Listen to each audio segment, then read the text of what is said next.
we will have, indeed, that is one of my first warnings. This session will be recorded as well as live streams on YouTube, our YouTube channel. So it will be easier for more people to watch the recordings. Later on, we're very happy that for this special informative and hopefully motivational session before our annual general meeting, of course, we like to give you more information. And for today, we've been able to bring to the show 4 distinguished CEOs and 1 distinguished moderator. Just a couple of house rules. Indeed, this session is being recorded. Please keep your cameras on. It's nice to see an audience. We've not seen enough of those, but keep your microphone muted in order not to disturb the presentations. Each speaker will have about 5 to 7 minutes for their comments, their initial comments based on a particular topic related to the change in their business models over the past 18 months. After that, there will be Q&A. You can directly put your questions into the chat box for all to read. We're going to make this a very open session. So please, if you have any comments, please post them there. And if you want to direct it to one particular person, that's fine. Otherwise, the moderator will pick up on it on a general format. So this session is scheduled to end at 4:30 Malaysian time. After that, please stay in the show. It's the same login for the annual general meeting.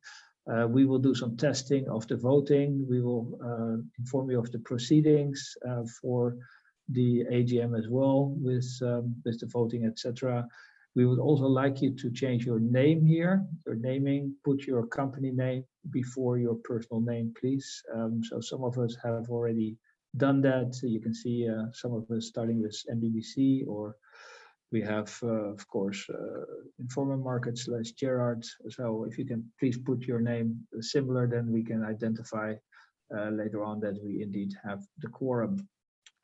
All right, over to the moderator. We are very happy to have here on board with us Dr. Sean Ferguson, the Senior Associate Dean of the Asia School of Business, a very respected partner of the Malaysian Dutch Business Council. And Sean will be leading the discussion. Hopefully you've had time to read the biodata of the 4 speakers as well as from Sean, so we don't have to go too much into that. Sean, over to you, please, and get the ball going. Thank you. Thanks so much, Marco. Really appreciate the opportunity to be here with 4 such esteemed captains of industry. And so I'm looking forward to facilitating this session here. You know, one of the things we try to do at the Asia School of Business is convene and share not only what's going on in the academic domain, but what's going on in practice. And so we're looking forward to this session today. And then what we're going to do is have each of the 4 panelists give a little bit of a 7-minute overview via PowerPoint. And then after each of them go over their the situation at their respective companies in this kind of post-COVID, or, you know, we're in the endemic phase of the pandemic. Then we'll go into a series of questions throughout the session today. Please feel free to put questions in the chat and I'll get to them there if they haven't already been asked by the panelists. And so we're going to kick off with Naka from Unilever. He's going to talk to us about their approach to protecting people and unlocking capacity and capabilities. So Naka, without further ado, please feel free to share. Let me unmute myself. So first of all, of course, thank you. Thank you for the board of directors. Thank you for the invitation to doing this talk.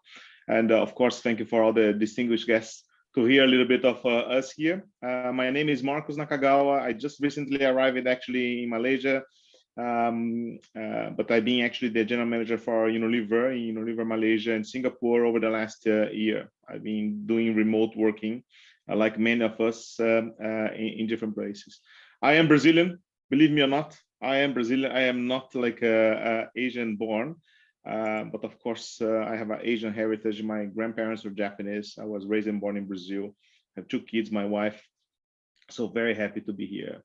74 years of Unilever in Malaysia. It makes us very proud. But these last 2 years has been, like, I think for everyone, unprecedented charted waters for everyone. So can you move the next slide, Adeline? Sorry. No, I think, yeah, cool. I think now, Unilever, I think that many of you have heard it, so I'm not gonna bang around, but we strongly believe, that making sustainable living, by making sustainable living a commonplace, we'll have a better business, better communities, better deliver for the consumers. So, but ultimately, we really believe this is gonna benefit us as well as a business. We are very fortunate in Unilever that we have a broad portfolio. And as you're going to hear from many of you or many of our colleagues, we have strong brands, but over the past year, we had to make a lot of choices around portfolio. We pivot channels. We have changed a lot in terms of what we have been doing in terms of business. I think that from a results perspective, we're very fortunate as Unilever to have such a broad range of portfolio that allowed us to pivot and deliver the results that you all seen actually in the world. So actually we're quite doing a decent job in my point of view. But today I want to focus specifically in teams, how we actually did to protect our people, to unlock capacity to drive that growth, and how we actually working to reshape the future of how we do work inside Unilever. Moving to the next slide. Our instinct is very, very simple. The first one, of course, like many of you, protecting our people was the first approach. I think the first message that I want to give to everyone is that, of course, even though working from home was a global mandate, we quickly shifted in power to the countries. Countries making the decision how we operate and how we decide things, because the situation is very fluid and very unique depending on the country that you are. So all the decisions that in terms of how much we go back to the office, what kind of vaccines we take it, how we do actually business have been done at a country level with clear global guidelines of what is allowed or not allowed, but the decision making was empowered to the countries. Second, I think physical and mental well-being. This is not only about like how we take care of not getting the virus of the pandemic itself, but actually how is the state of our mindsets of our employees. Working from home, having the kids at home has been extremely overwhelming for a lot of our employees. We always balance both sides of the equation. Protecting our communities, I think it's not only about us, is that how we actually impact. In Unilever Malaysia, we donated more than 2 million ringgit actually in between products and supplies actually across the communities that we serve. And of course, over communication.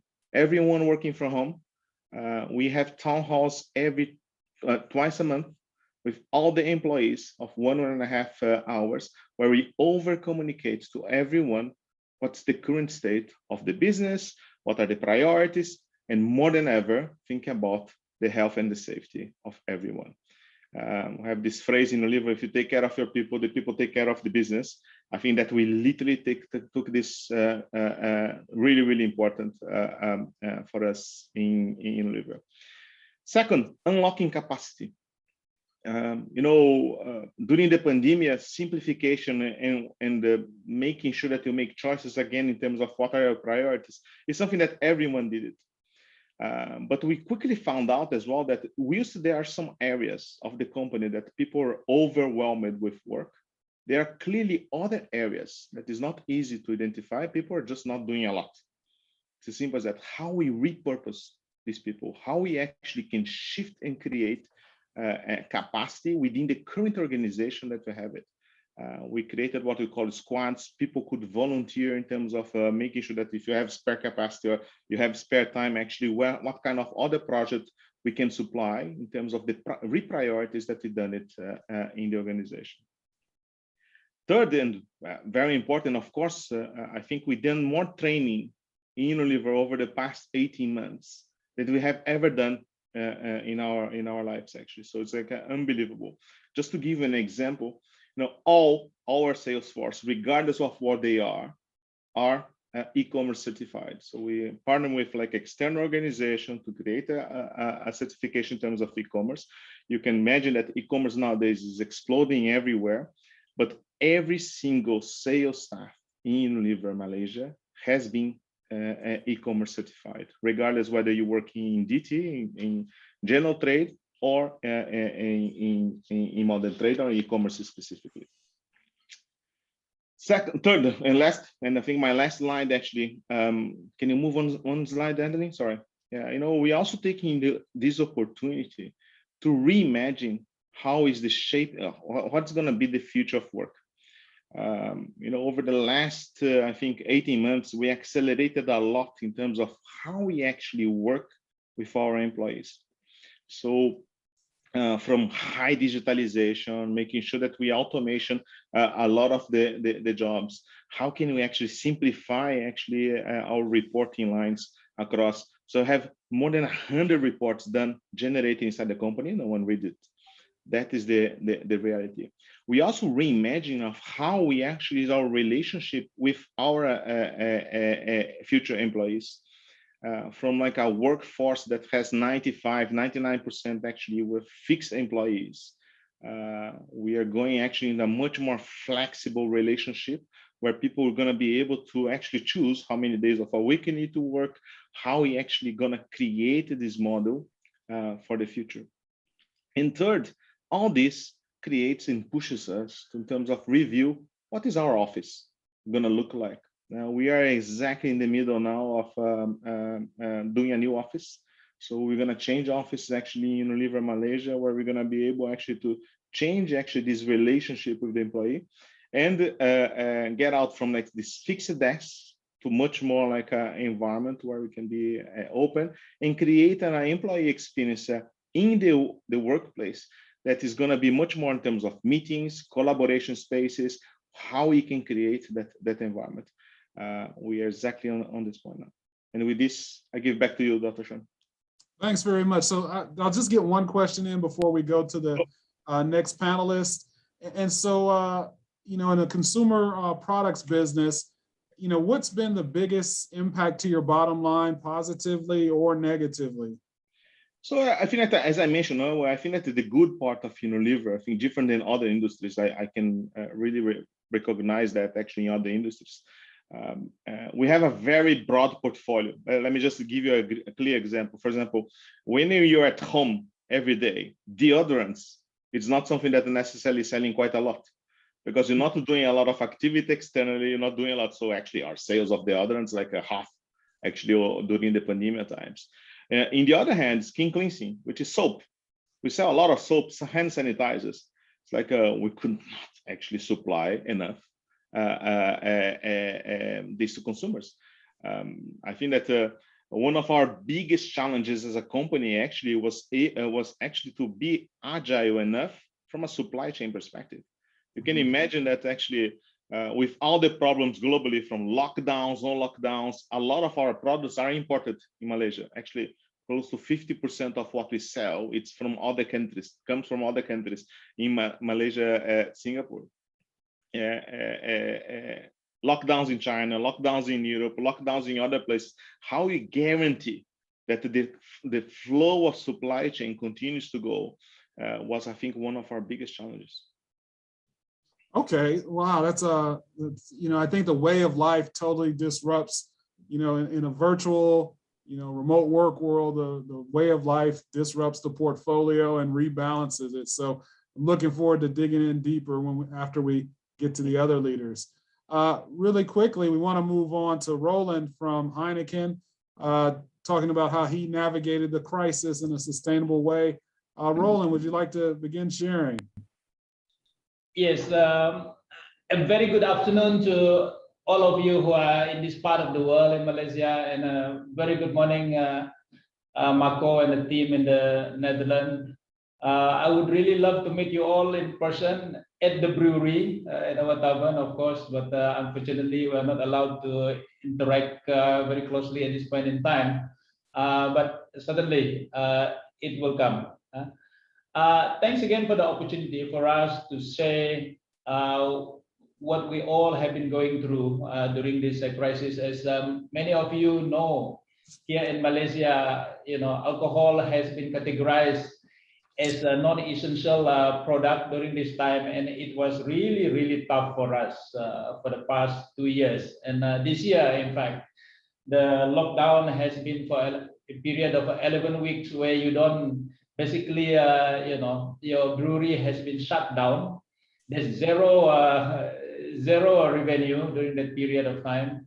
And also, during that time, logistics was not allowed to move at all. And we were being harassed by the authorities and all that, even our distributors. So our situation was really, really quite different from some of my colleagues here. So what we have done is that we actually have adopted this tagline, navigating the crisis, and continue to build a sustainable future, which again talk with all our people about continued focus into where we are heading as a company as well. So next slides, please. I just want to share with you, of course, there are a lot of focus area, but the key pillars that we all have been focusing on. I think if you have been in our kind of situation, where we're not allowed to operate, as you all know, our business partners have been severely impacted, and our heart goes to them. Some of them are still closed until now. So inevitably, the first thing that you do as a business is actually front load the cost and value side of the business, which is really about adapting to the new, let's say, market, new landscape. First one was really right size our cost base, and we actually have taken a very aggressive step to actually bring down our costs, fixed costs against 2019 by something like 10%. Yeah, so that's the kind of aggressive measures that we have taken. And we also have variabilized costs wherever possible. We were basically almost, coerced into making those really, really tough decisions. The other one was, of course, right size our organization as well. As I said, quite a number of outlets has been closed. So we actually took a very, very aggressive measures here as well. In fact, we have our target was 18% reduction in headcount, but we have taken year to date 15% reduction so far, and we continue to do that as some of the positions become vacant as well. And I think some of you are also familiar that we used to have beer promoters, ladies who promote our product in the market, and because of they're not allowed to interact as well, we also took the opportunity to actually change the business model. I have to bid farewell to about 1,100 beer promoters during this crisis, and in fact, when I think back, it was good that we actually took that intervention way back as early as October last year. Yeah, and whilst doing that, we also have taken an intentional decision in terms of continue to invest into growing segment in the future. Afterward, I will show you one of the products that we just launched. In fact, just before the lockdown, I'm still optimistic it is the right thing to do as well. And we continue to maintain, let's say, our commercial spend as a percentage of our revenue, keep it the same, crisis or no crisis. Yeah, because I think it's very important for you to keep investing behind your strategic portfolio. Let's put it that way. And I think the other one is, of course, acceleration of digital transformation. I think I was pleasantly surprised that quite a lot of people actually pick up our drinkies, and I was very happy that I introduced that back in 2018. Today, it is one of the leading, let's say, B2C portal here in Malaysia for alcoholic beverages. And also, we took the decision in May to actually connect digitally with our customers.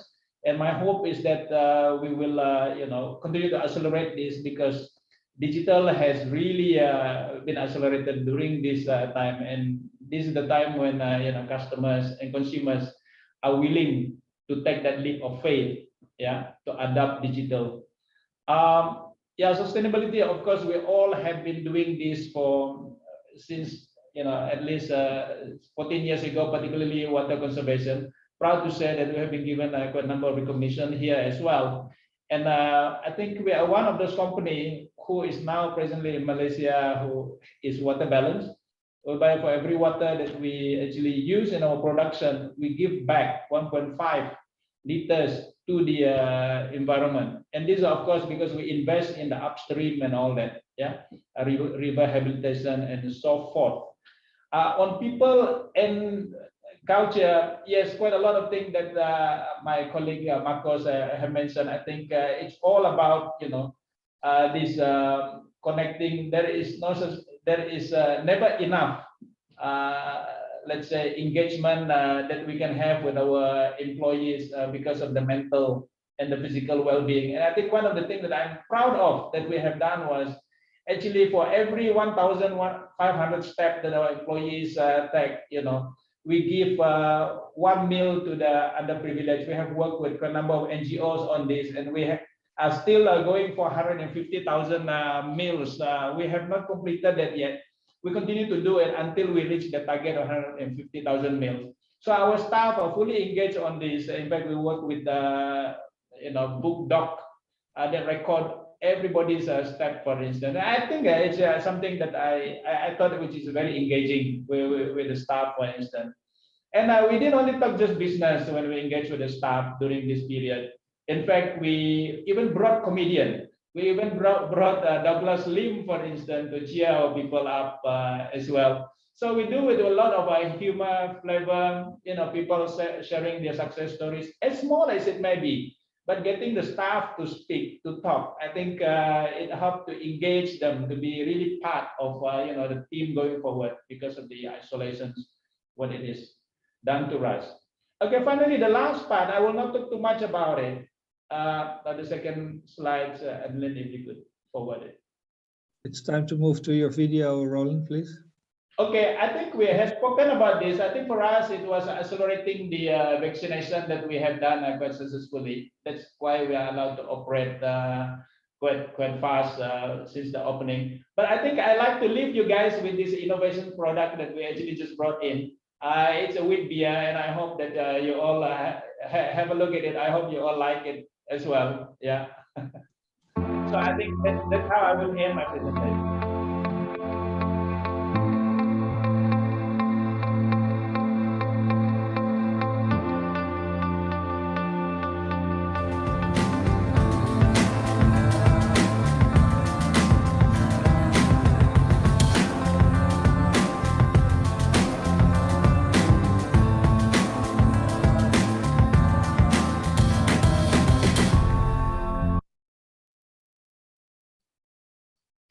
Thank you. Suddenly I am thirsty. Thanks for that overview, Roland. One of the things you talked about is your challenges as being classified as non-essential. But how has that created opportunities for you guys? I can imagine now with no pubs, everyone has a home pub now, or what things have emerged that have caught you by surprise as a leader of a multinational adult beverage enterprise? Yeah, I think there are basically two things in terms of driving growth in the company, right? And I think the digital transformation has been a tremendous one, to be honest. I think the B2C, I'm pleased to say that the Drinkies, for instance, I'm trying to make it a household name here in Malaysia, at least for the party, at least for the alcoholic beverages. We have seen tremendous growth in our B2C and B2B as well.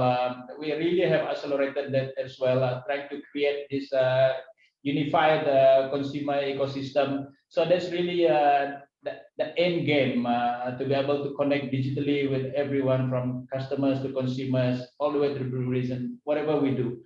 And yeah, I think I would say that is probably one single biggest thing that I will really remember in a big way during this pandemic.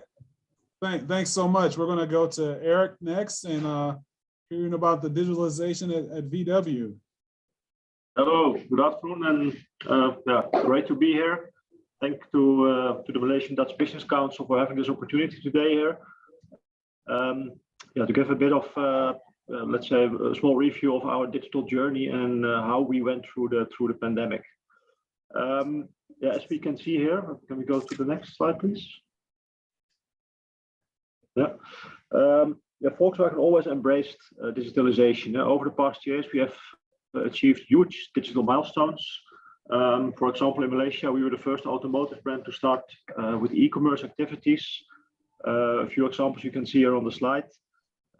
We've been working with Lazada, we've been working with Shopee on a couple of very successful projects, including one of them, which you can see here, is wherein I can say within no time, in a very short period, we were able to sell 12 Beetles online, which was really, we were caught by surprise, and I believe together with us the whole industry.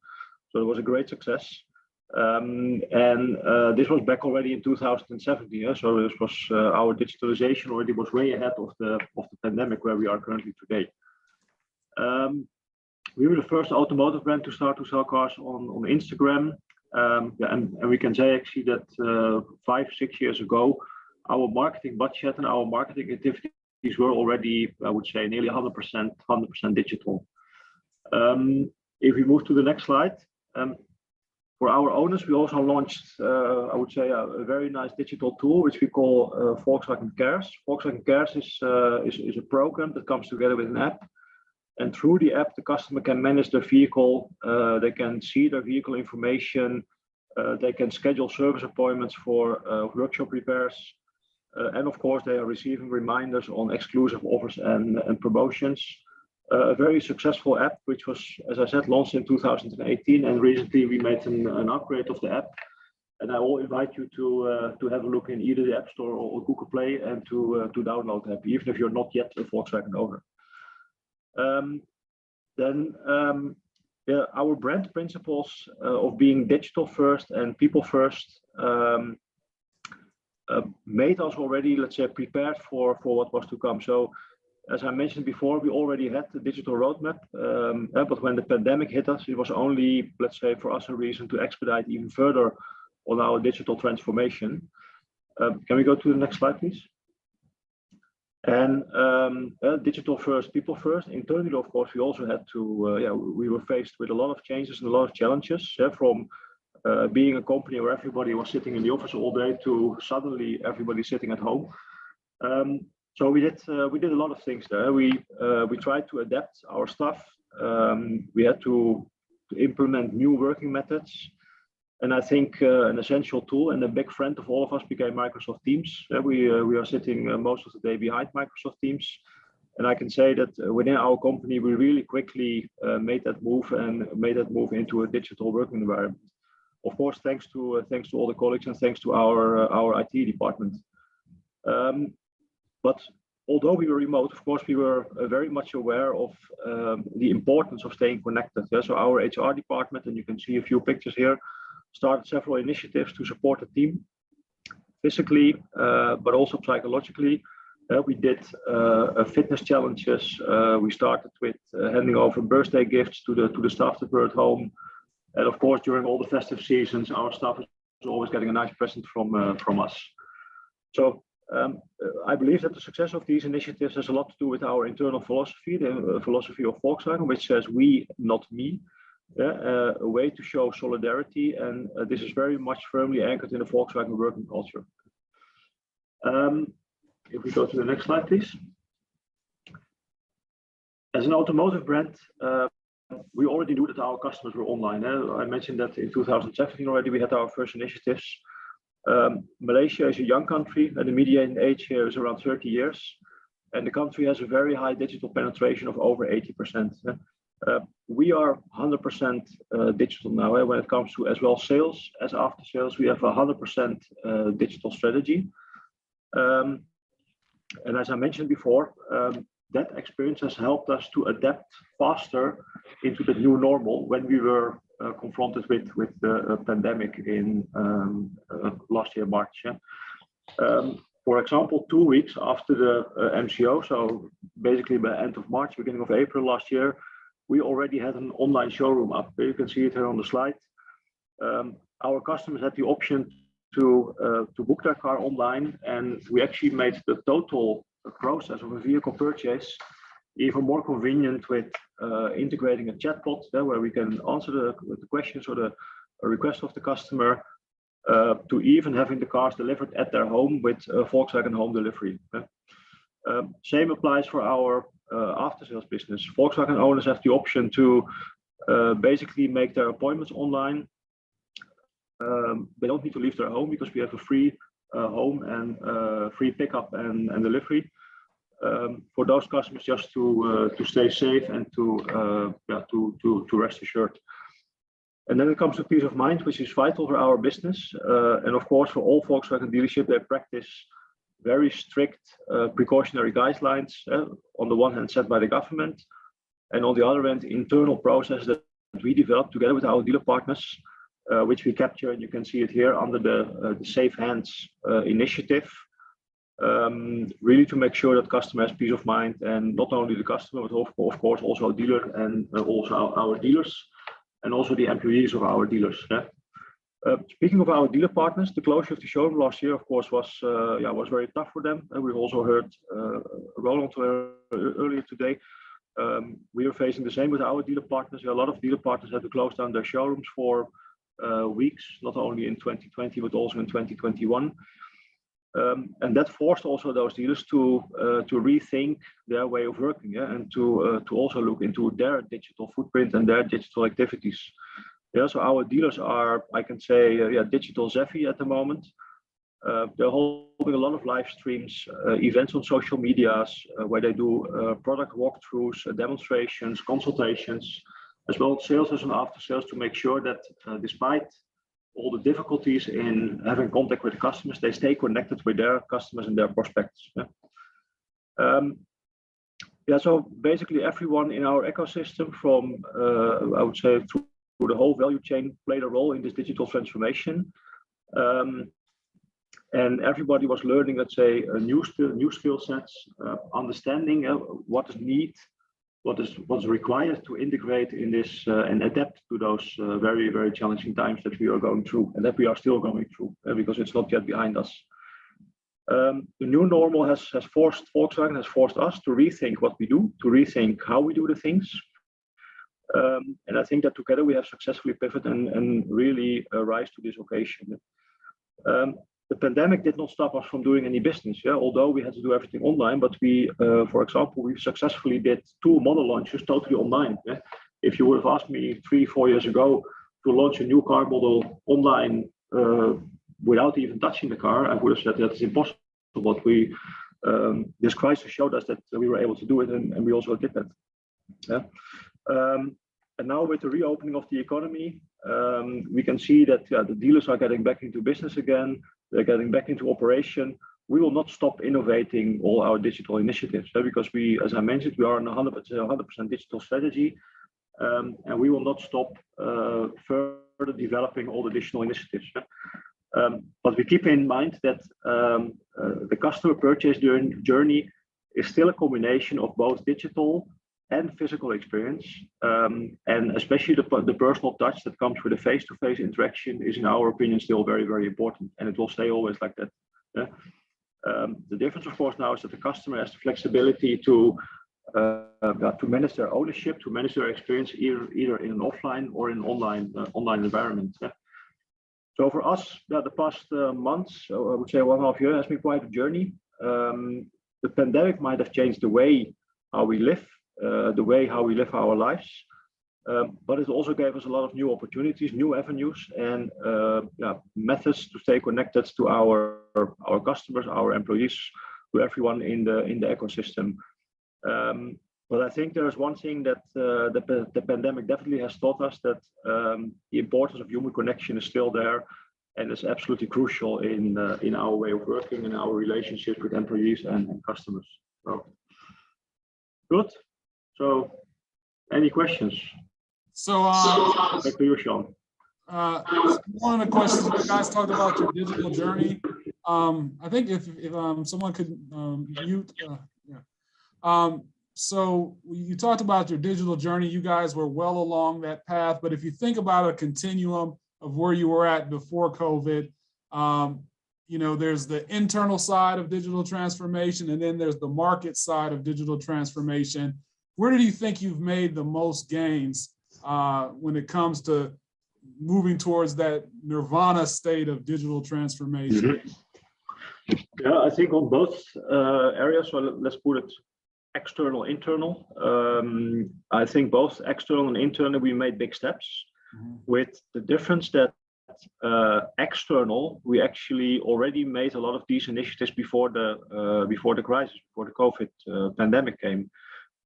Internal, I think there we made the real big steps, because again, I could not have imagined 2 years ago that we would be running a company with a number of employees sitting across Kuala Lumpur or across Klang Valley at home, and actually doing the business quite well. And what really surprised me in this, let's say, new style of working is that a lot of creativity and a lot of new initiatives came up from the different teams. So I believe that here we absolutely made the biggest steps. Okay, fantastic. Well, thank you very much, Eric. We're going to move on to Gerard at Informa Markets to get his remarks. Thanks very much, Sean. And a happy day for me today. Not just to be here speaking on this panel, but it's my first day in office since 5 months. And I even enjoyed the traffic jam going here.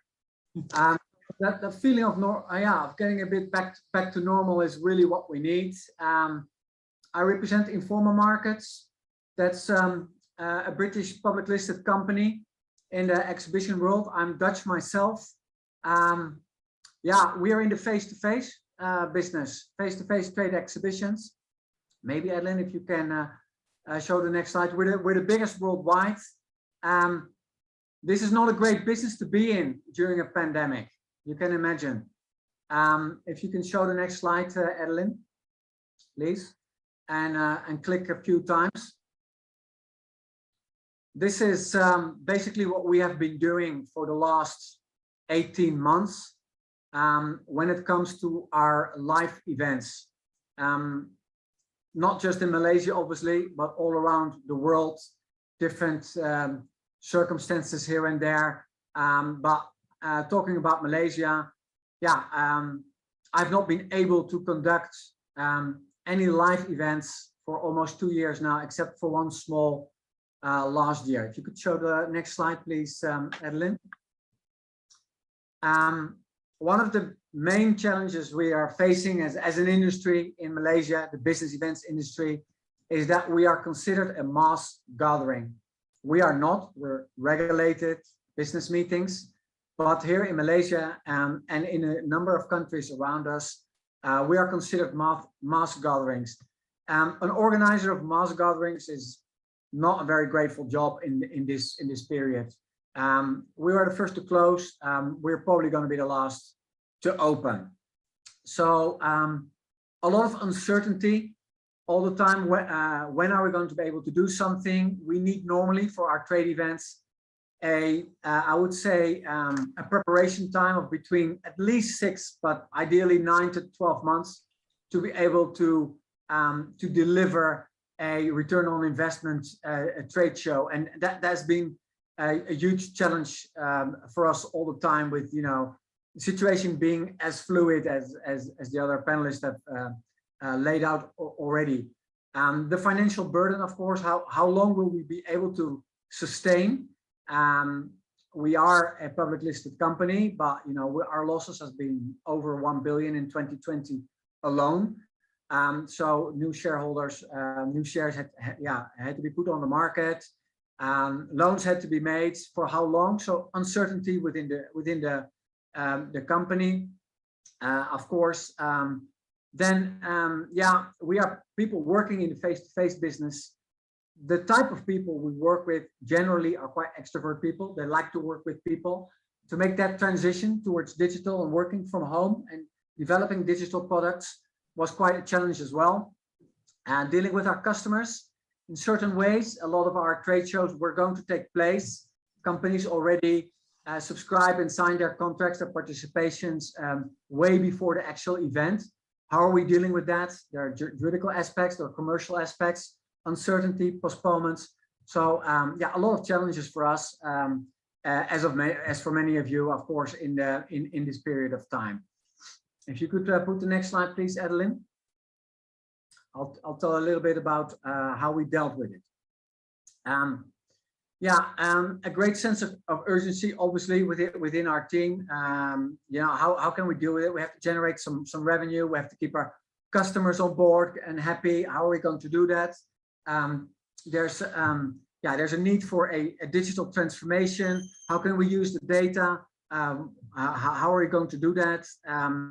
And one of the main things which kept our team coming here and going in this area was that they felt there was something in it for them. They were learning, they were upskilling.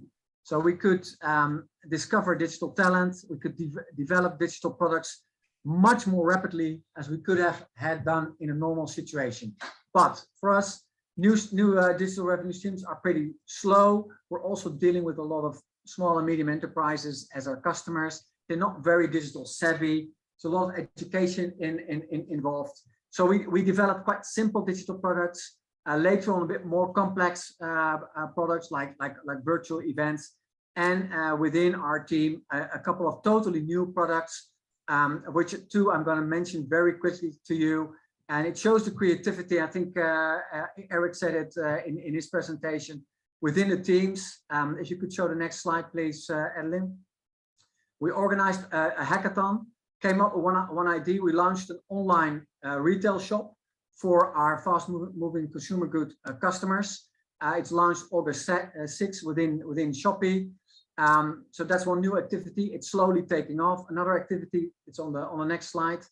Please, Eden, if you could show that. Also came out of this hackathon. So this is really brainstorming with my team. Guys, what are we going to do? We got to survive this. We got to bridge until we go back to a little sense of normalcy, and until trade meetings are possible again in Malaysia. And a couple of teams within our company here designed a new activity for our company, which is basically to provide digital services as a marketing agency to big corporates, government agencies, and associations. So we did develop a couple of new revenue streams. Overall, yeah, hard and tough situation for us. Maybe you could go to the next slide, Adeline. Plus things, I mean, a reevaluation of face-to-face. I think Eric just said it, importance of human connections. I think we're going to bounce back pretty strong when trade events are going to be possible, but our clients look differently at trade shows as they did before. We have to be prepared for that. We created a strong team spirit within the company. We felt like survivors, you know, face-to-face, 2 years, nothing. We're still in the market. We got to know our clients much better and their marketing needs. We developed a couple of new services. We created a new client base, smaller companies who like digital services, who are not traditionally face-to-face exhibition customers. And we created new skills and confidence within the team. So I'm taking a lot of good things out of this crisis situation as well. And I'll leave you with the last slide. I think here, if you could put it, Adeline, which you can read and which we applied here, which of course is Charles Darwin. It's not about the strongest, but the most responsive to change. So we're looking quite positive towards the future again, and with things getting better in Malaysia, in the region, and the need for trade shows as an economic accelerator and Kickstarter coming back. Thank you. Wow, great story there, Gerard. So thinking about your company, you went from something that was predominantly, overwhelmingly face-to-face to now you have these digital platforms that you've created. What do you see your go-forward model being? 50-50 digital, in person, or, you know, when you think about the balance of your revenue? I think the balance of our revenue will still be predominantly face-to-face. It's a different business model. In the digital space, it's very much a winner takes all space, and we are not a traditional digital player. So we will have to make considerable investments in certain industry to be one of those winners. We're not on Alibaba, Lazada, or Shopee. But we do have data, we do have industries, and we do have that globally. So we're developing that. I would say if you look at my budget for next year, it's still about 85% based on face-to-face, coming back in the second half. So it's around 40 to 50% of what I had pre-COVID. We want to be back at pre-COVID level around 2024, so in 5 years' time, but with at least 25% of our revenue coming out of digital products. So a different mix is going to happen, but we have to be patient. We have to develop. It's not going to be overnight that we will be able to be a significant digital player. All right, thank you. So at this point, I'm going to open it up to the audience. I encourage questions in the chat. One of the things that I wanted to, get at from our panelists was overall, listening to everyone here, people have been the core of your kind of transformation and management through this. Would you say in consideration of, the pandemic, the crisis, is overall productivity, is it up? And by up, is it up by what order of magnitude? I'd be curious to hear, the effect your people and their productivity has either gone up or down as an impact of this crisis. Let's start with Naka, since he was first. It's a great question. How to measure productivity? I think that the people are changing quite a lot. First, they are overwhelming busy for a lot of the people. That I think that one of the things that we value quite a lot in Unilever is the flexibility of how people work, as long as, of course, they deliver what they need to do it. But of course, this causes a lot of stress for some people. You can imagine that some of the teams members with the kids schooling, having to be playing this dual role actually within their lives. They have odd hours of work. They normally work like long hours, like after 6, 7 p.m. But when you measure productivity, I would say the same. Some areas more than others, but I think that overall the same. Okay. How about you, Roland? Okay, I think for me during this time, it's a period that is unknown, uncharted waters for many of us. Yeah, and I think one of the things that that really stands out for our team was working in an agile way. We in fact got all these Scrum Masters to work on projects and all that, and in fact pleasantly surprised how we solve a lot of traditional issues that we could not solve earlier on. And then through a agile way of working, we're able to overcome a lot of these. And also the second point that I probably would like to put here is about giving people the social psychology safety net. Because working in an agile way, you must be prepared to accept there will be failures. Thinking big, starting small, and failing fast. We really have to embrace this sort of culture during this period of time. So I think those are probably the two things. And when I look at the bottom line, how we all have operated despite the challenges that we had. I think you all have seen the first half result of the company as well. Although revenue was only up by something like 16%, bottom line was able to grow by something like 150%. So I have that comfort that I think it's all about empowering, engaging our people. Never underestimate how extraordinary these people can stand up to all the challenges. That's all that I can say at this point in time. Yeah. Eric. Yeah, so I think I agree with Naga with his conclusion that productivity basically remains more or less the same, at least from my side, from our side. I do not see a dramatic drop or a significant increase in productivity.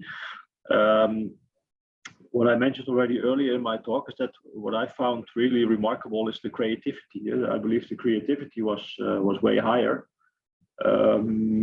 during this time that everybody was working from home and everybody was trying to stay connected through all the different channels we have. And I think that's something remarkable, and of course something where you have to be you have to take care of for your as a leader for your teams is they try to distinguish, let's say, home life and work life. Yeah, because now with office at home, it's very easily to continue to work in the night or whatever, and that's what we always have told our staff here. Please make sure that you have this balance in your working life and your private life, especially now that everything comes together in one space. So Okay.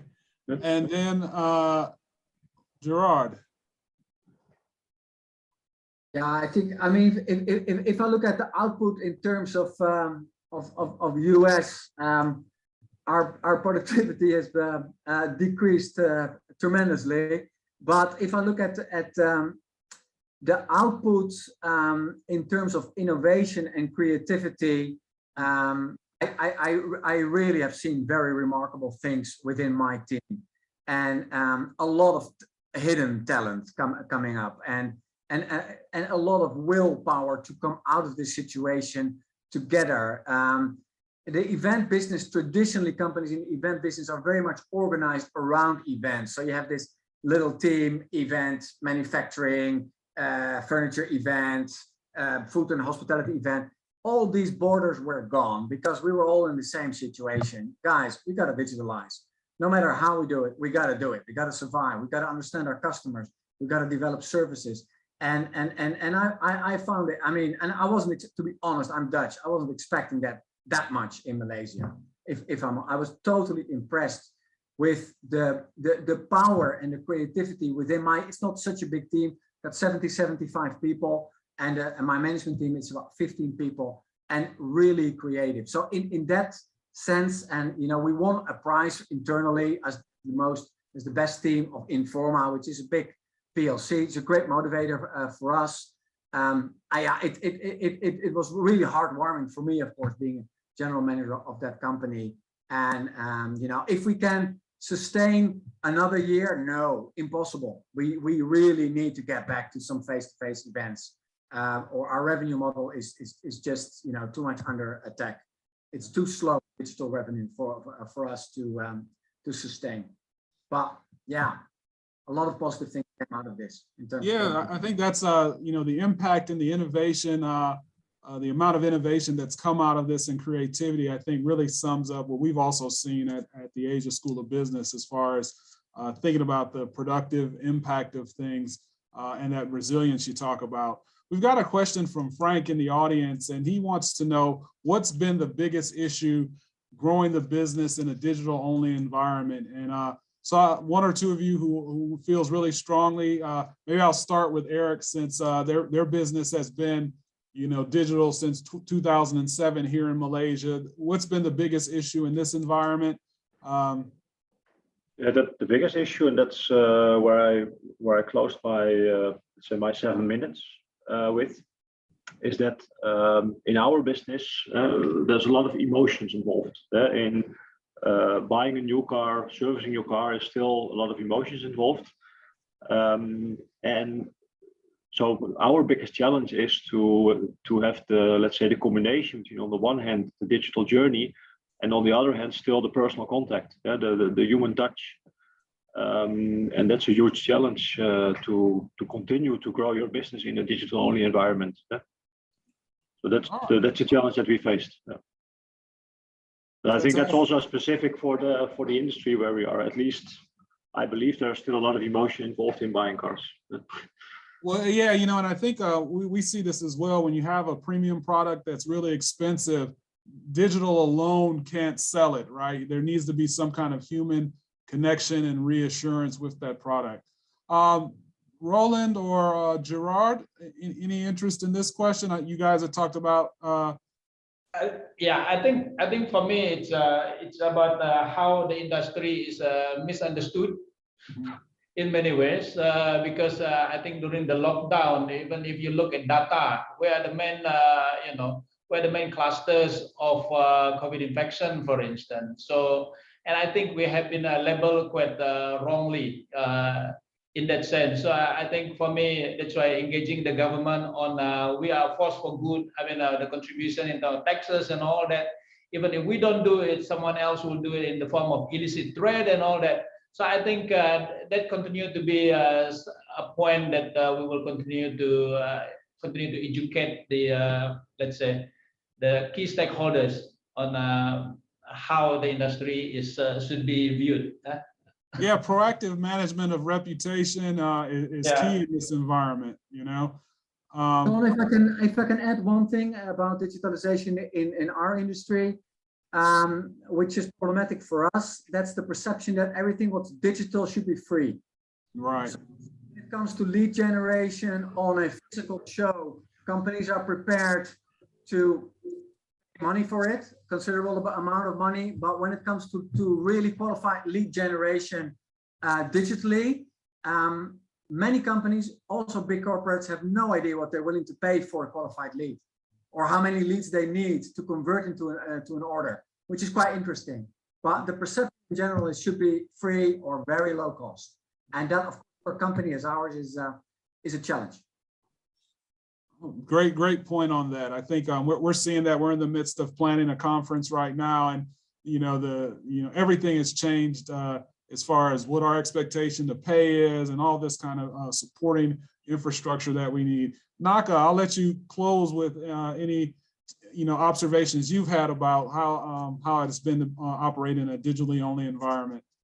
I think that for our industry in the FMCG part, at least, that this is something that has been happening quite a lot already over the past years. I know in some countries like China, liver sales in other countries, like more developed countries like China, can be like more than 30% of the turnover already actually coming from digital channels. I think that there was a huge acceleration of that happening in at least the countries that we are now in, Malaysia, Singapore, across the world, actually, in terms of acceleration. I think that for us, the biggest challenge is making sure that our teams are equipped to do that properly. The selling in the digital world, it's not necessarily only selling, it's about how you do marketing, how you actually, in the search engines, requires quite a lot of different skills from our teams. And that's something that, of course, we've been focusing quite a lot in terms of upskilling ourselves, including myself. Over the past year, I have done like 3 certifications for e-commerce myself to be able actually to talk properly the language around that. It's as simple as that.